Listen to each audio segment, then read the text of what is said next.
Channel mathematics success.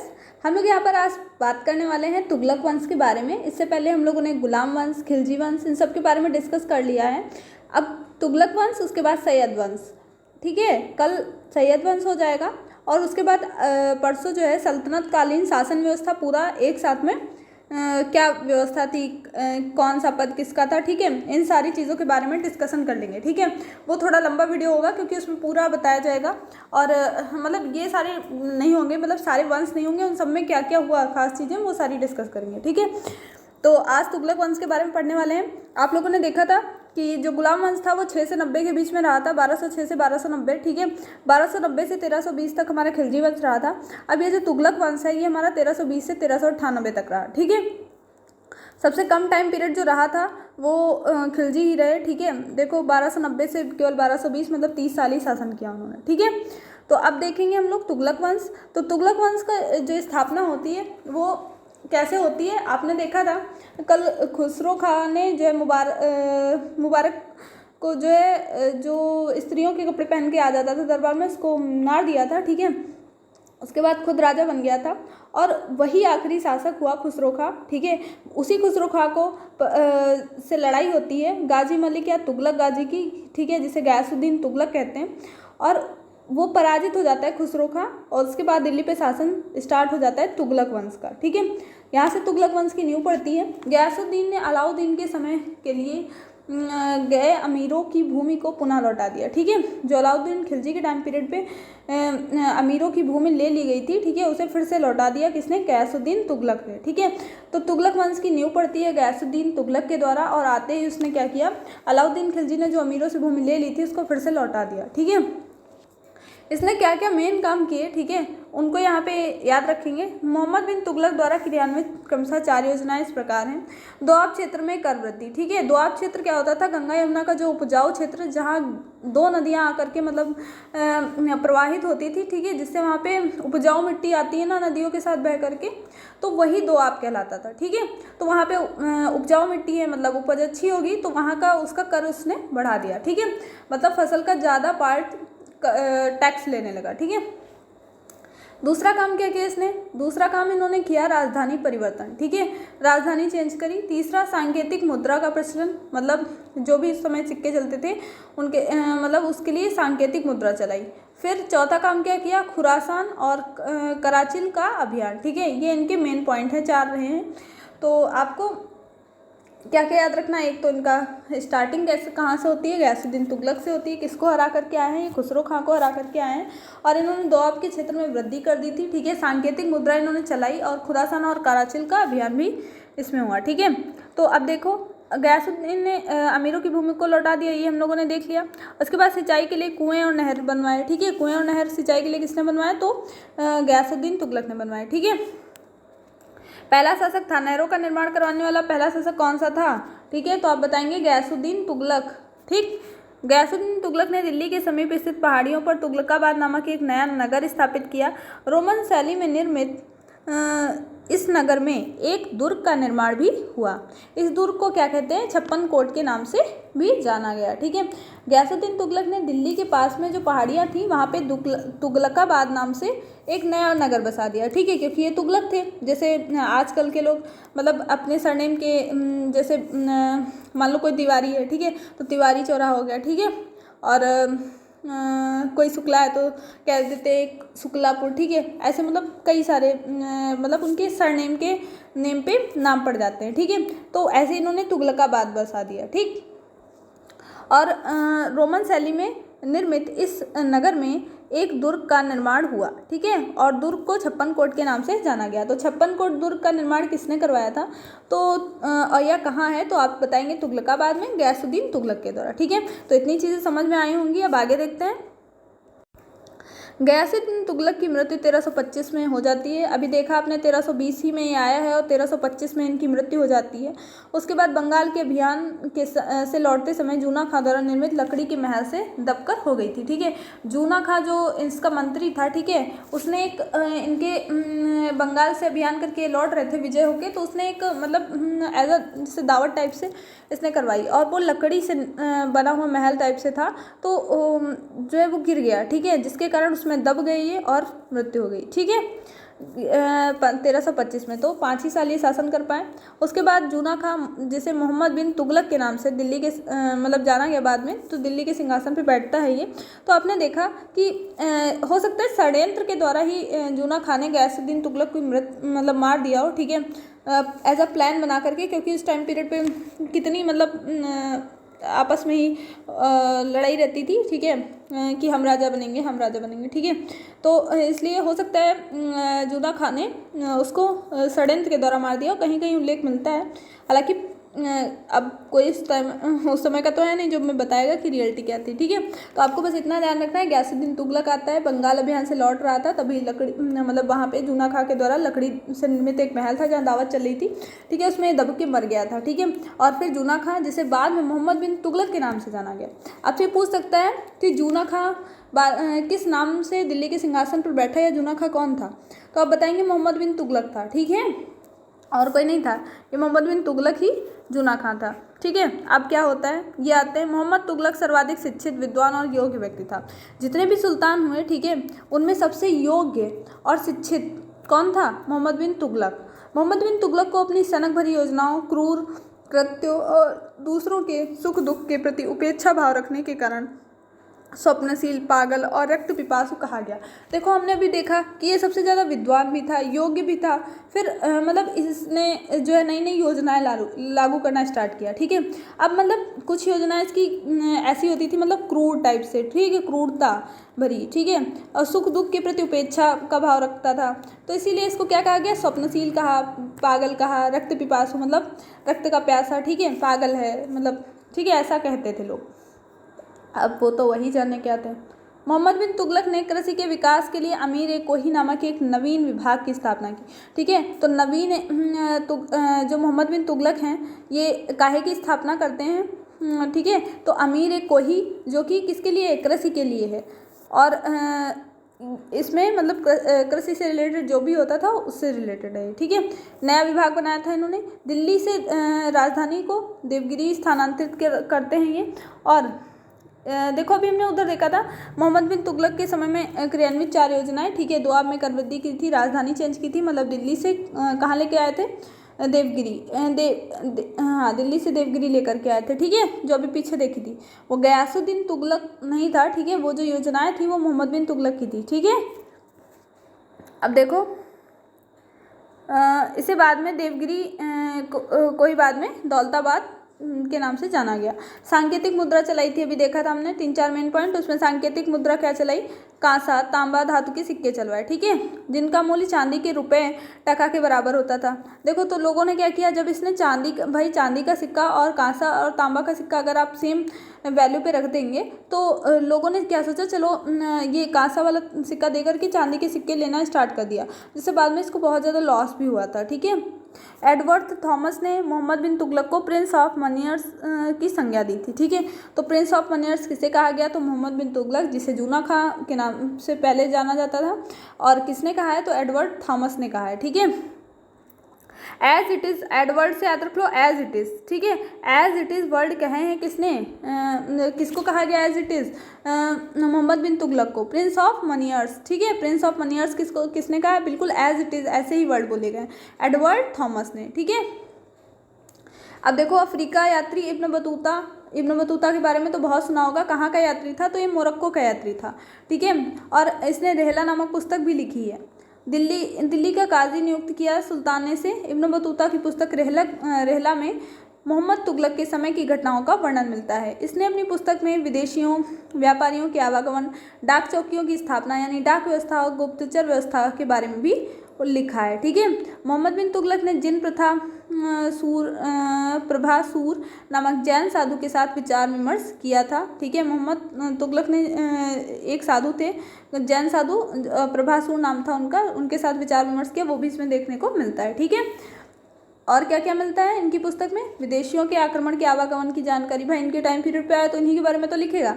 अब देखो, डाक चौकियों की स्थापना, ठीक है, डाक व्यवस्था मतलब स्टार्ट हो गई थी, गुप्तचर व्यवस्था, ठीक है, ये सब थी।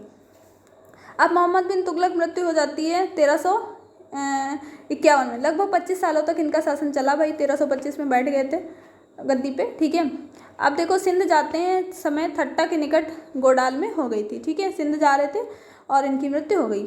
अब देखो मोहम्मद बिन तुगलक के शासनकाल में दक्षिण में हरिहर और बुक्का नामक दो भाइयों ने 1336 में स्वतंत्र राज्य विजयनगर साम्राज्य की स्थापना की, ठीक है। इनके पैरेलल एक राज्य चल रहा है, जिसे आप जहाँ रहते हैं उसके पड़ोस में जहाँ भी मतलब कहीं चल रहा है, ठीक है, कुछ तो वो उसके पैरेलल चल रहा है ना, आपके साथ आपके और पड़ोसी रिश्तेदार, ठीक है, उनके जीवन में भी तो कुछ चल रहा है। तो ऐसे ही एक पड़ोस में है, ठीक है, हरिहर और बुक्का नाम के दो भाई थे जिन्होंने विजयनगर साम्राज्य की स्थापना कर दी थी, ठीक है।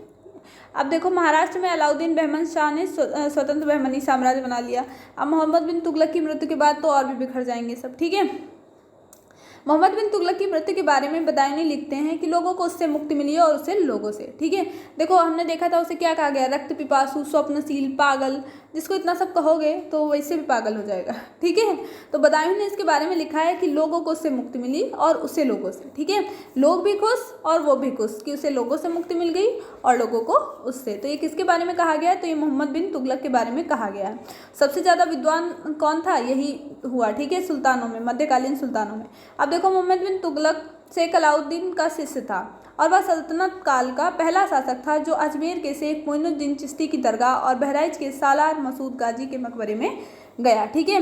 मोहम्मद बिन तुगलक जो था वो शेख अलाउद्दीन का शिष्य था और साथ ही पहला ऐसा शासक था जो अजमेर के शेख मोइनुद्दीन चिश्ती की दरगाह पर और साथ में जो बहराइच हमारे यूपी में ही पड़ता है, ठीक है, सालार मसूद गाजी के मकबरे पर गया था, ठीक है। अब देखो मोहम्मद बिन तुगलक ने बदायूं में मीरन, मुहिम और दिल्ली में शेख निजामुद्दीन औलिया ये सारे मकबरे बनवाए थे, ठीक है। यह इतना नहीं पूछा जाएगा, ये मेन याद रखना चाहो तो दिल्ली की निजामुद्दीन औलिया की याद रख लो, ठीक है, और बाकी नहीं, ठीक है, तो यही याद रखो बस। फिरोज तुगलक का राज्याभिषेक ठट्टा के निकट, अभी देखा था ठट्टे के निकट ही ये इनकी मृत्यु हो गई थी, किसकी, मोहम्मद बिन तुगलक की। अब फिरोज तुगलक का राज्याभिषेक भी यहीं पे होता है, जब मृत्यु हो जाती है तो उनका राज्याभिषेक कर देते हैं, वहीं से स्टार्ट, वो राजा बन गए। अब देखो खलीफा द्वारा ने कासिम अमीर उल मोमिन की उपाधि दी गई, ठीक है। राजस्व व्यवस्था के अंतर्गत फिरोज ने अपने शासनकाल में जो 24 कष्टदायक करों को समाप्त कर दिया। अब देखो फिरोज शाह तुगलक आता है, अभी हमने देखा मोहम्मद बिन तुगलक उससे पहले था, उसका पिता जो कि मतलब बहुत ज़्यादा क्रूर टाइप से था, ठीक है, जिसे रक्त पिपासु, पागल, स्वप्नशील कह दिया लोगों ने, ठीक है। तो ये आता है, देखता है कि बहुत मतलब अत्याचार हो रहा है, तो ये जो है 24 कष्टदायक करों को समाप्त कर देता है। केवल 4 कर रह जाते हैं, खराज, खम्स, जजिया, ज़कात। अच्छा आप लोग एक बात बताइए, अगर ज़्यादा कर लिया जाएगा, ठीक है, अलग अलग टैक्सेस ले रहे हैं आप, जैसे आपने देखा कि अभी जीएसटी लगती है, ठीक है, एक साथ सबको ले लिया जाता है, ठीक है। पहले क्या होता था, अलग अलग वो टैक्स लगते थे, ठीक है। तो अब लोगों से जब ज़्यादा टैक्स लिया जाएगा तो उनके पास कम बचेगा, ठीक है। तो जब कम आमदनी होगी तो लोगों को भी तो गुस्सा आएगा कि हम काम कर रहे हैं और हमसे इतना ज़्यादा टैक्स लिया जा रहा है ना। तो इस वजह से ये जो 24 कर थे इसने समाप्त कर दिया, केवल 4 कर रखे, खराज, खम्स, जजिया, ज़कात, ठीक है। खराज क्या होता था, लगान होता था। खम्स जो होता था वो युद्ध में लूटा हुआ जो भी लूट पाट के लाते थे वो, और जजिया, ज़कात वसूलने का आदेश दिया था, ठीक है। ये धर्म संबंधी थे। फिरोज शाह तुगलक, अच्छा जजिया कर समाप्त किसने किया था ये बताएंगे, फिर से लागू किसने किया ये भी बताएंगे, ठीक है। फिरोज शाह तुगलक ब्राह्मणों पर जजिया लागू करने वाला पहला मुसलमान शासक था, ठीक है। फिरोज तुगलक पहला जो है ऐसा शासक था जिसने ब्राह्मणों पर जजिया लागू करा। फिरोज शाह तुगलक का नया सिंचाई कर भी लगाया जो कि उपज का 1/10 भाग था। आपने देखा था कि अभी जो मोहम्मद बिन तुगलक था उसने दोआब में कर वृद्धि कर दी थी, ठीक है, बढ़ा दिया था। ऐसे ही इन्होंने भी बढ़ाया, सिंचाई कर लगा दिया 1/10 भाग, उपज जितनी होगी उसका 1/10 पार्ट जो है क्या होगा, कर लिया जाएगा आपसे सिंचाई का, ठीक है। फिरोज तुगलक ने 5 बड़ी नहरों का भी निर्माण करवाया था, ठीक है। तो 5 बड़ी नहरें भी बनवाई थी। आपने अभी देखा था इससे पहले, सबसे पहले नहरें किसने बनाना स्टार्ट किया, तो गयासुद्दीन तुगलक ने स्टार्ट किया था, ठीक है। देखो फिर क्या होता है, फिरोज शाह तुगलक ने 300 नए नगर बसाए, ठीक है। कितने नए नगर बसाए इन्होंने, तो 300 नए नगर। ये हिसार कहाँ पड़ता है, हरियाणा में। फिरोजाबाद दिल्ली के पास में, फतेहाबाद, जौनपुर, फिरोजपुर, तो ये सब कुछ मेन है, ठीक है। 300 नगर इन्होंने बसाए थे।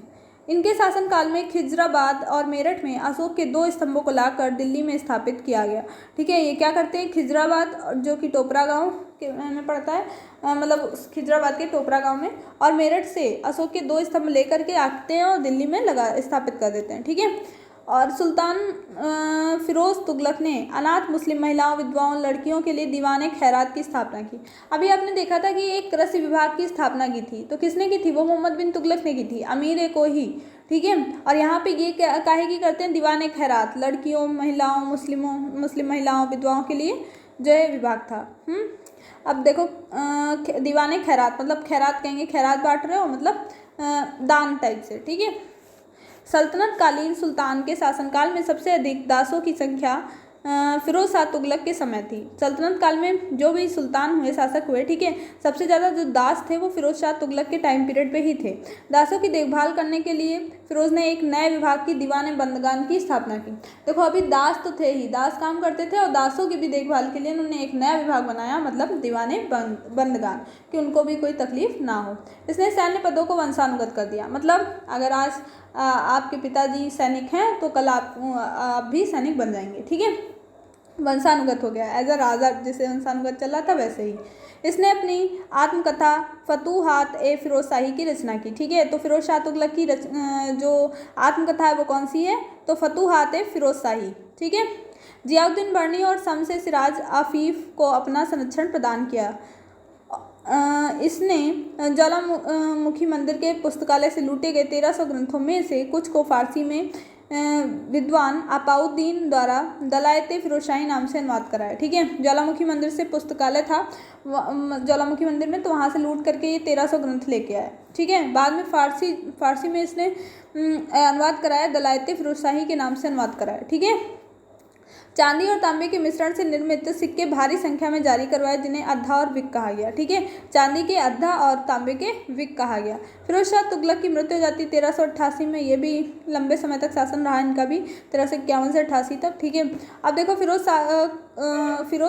फिरोज काल में निर्मित खान ए जहाँ तेलंगानी के मकबरा की तुलना जेरूसलम में निर्मित उमर के मस्जिद से की जाती है, ठीक है। जो इन्होंने खान ए जहाँ बनवाया तेलंगाना में है, ठीक है। तेलंगानी के मकबरे की तुलना जेरूसलम, ठीक है, जेरूसलम स्थान का नाम है, ठीक है, उसमें उमर की मस्जिद जो निर्मित है उससे तुलना इसकी की जाती है, ठीक है। तो आपको इसकी तो पहले तो आप याद रखेंगे, इसकी आत्मकथा थी फतूहात फिरोज शाही, ठीक है। जियाउद्दीन बर्नी इन्हीं के टाइम पीरियड पे थे। अब देखो तुगलक वंश का अंतिम शासक नसरुद्दीन मोहम्मद तुगलक था। इसका शासन दिल्ली में पालम तक ही रह गया। तैमूर ने सुल्तान नसरुद्दीन महमूद तुगलक के समय 1398 में दिल्ली पर आक्रमण किया। नसरुद्दीन के समय ही मलिक कुशर्क की उपाधि धारण कर एक हिजड़ा मलिक सरवर ने जौनपुर में एक स्वतंत्र राज्य की स्थापना की, ठीक है। तो नसरुद्दीन के समय ही एक मलिक कुशर्क की उपाधि धारण करके एक हिजड़ा, जो कि मलिक सरवर नाम था, ठीक है, जौनपुर में एक स्वतंत्र राज्य की स्थापना करता है। तैमूर लंग आपने देखा था कौन था? मंगोल आक्रमणकारी, ठीक है। तो ये भी नसीरुद्दीन महमूद तुगलक के समय में दिल्ली पर अटैक करता है, ठीक है। और इन सब अटैक्स में जो है यहाँ पे दिल्ली में शासन इनका चला जाता है। फिर सैयद वंश आता है। कल हम लोग सैयद वंश के बारे में डिस्कस करेंगे, जो कि 1414 से 1451 तक चला है, ठीक है।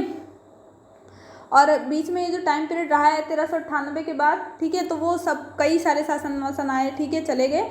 आपने देखा ना, अभी 1320 से 1398 तक ही रहा था ना तुगलक, उसके बाद बीच का शासनकाल ऐसे ही रहा, ठीक है, कोई सही से राजा नहीं आया, ठीक है।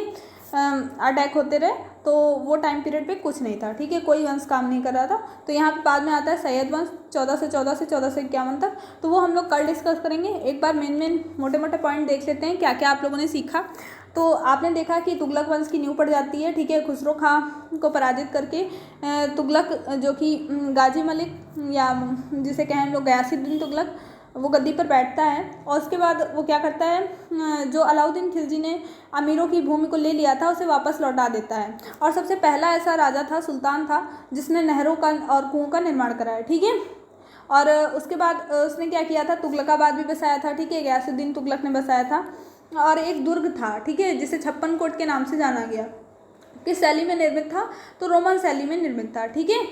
और क्या याद रखेंगे, उसके बाद जूना खां के द्वारा लकड़ी के महल में दब करके इनकी मृत्यु हो जाती है। और फिर जूना खां मोहम्मद बिन तुगलक के नाम से गद्दी पर बैठता है, जो कि तुगलक मतलब मध्यकालीन जितने भी सुल्तान हुए इनमें सबसे ज़्यादा विद्वान और सबसे ज़्यादा बुद्धिमान योग्य शासक था।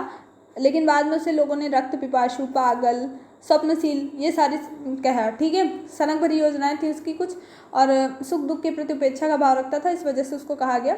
और इन्होंने एक अमीर कोही नाम से कृषि विभाग भी बनवाया, सांकेतिक मुद्रा चलाई जो कि कांसा तांबा धातु से के सिक्के थे, ठीक है। चांदी के बराबर ही इसका मूल्य रखा, चांदी के सिक्के को टका कहा जाता था, ठीक है, टंका। आप बताएंगे कि प्रिंस ऑफ मनियर्स की संज्ञा किसने दी थी। अभी हमने कहा था एज इट इज़ याद रखेंगे, ठीक है। एज इट इज़ याद रखना है क्या कि प्रिंस ऑफ मनियर्स किसको कहा गया, मोहम्मद बिन तुगलक को, मतलब एडवर्ड थॉमस ने कहा है, ठीक है। इब्न बतूता इनके टाइम पीरियड पे आया। इब्न बतूता की बुक थी रहला, रहला में इसने काफ़ी कुछ लिखा है, विदेशी व्यापारी, आक्रमणकारी और डाक व्यवस्था, ठीक है। और एक प्रभासुर जैन साधु के बारे में भी, ठीक है, विचार विमर्श के बारे में भी मिलता है। और मोहम्मद बिन तुगलक के शासनकाल में ही क्या हुआ था, हरियर और बुक्का ने 1336 में विजयनगर साम्राज्य मतलब एक नए साम्राज्य की स्थापना की थी। और किसने लिखा है, बदायूनी ने लिखा है कि जब मोहम्मद बिन तुगलक की मृत्यु होती है तो लोगों को उससे मुक्ति मिली और उससे लोगों से, ठीक है, मतलब चैन की सांस ली लोगों ने भी और उसने भी, ठीक। उसके बाद क्या होता है, ये मोहम्मद बिन तुगलक चले गए ऊपर, फिरोज शाह तुगलक का राज्याभिषेक किया जाता है, भाई फिरोज शाह तुगलक आते हैं। और ये 24 जो भी कष्टकारक कर लगा रखे थे मोहम्मद बिन तुगलक ने, उनको हटा देता है, ठीक है। केवल 4 कर रखता है, जजिया, ज़कात, खम्स और खराज, ठीक है।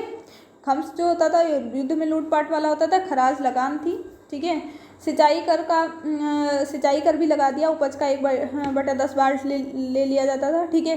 5 बड़ी नहरें इसने बनवाई थी, 300 नगर बसाए थे।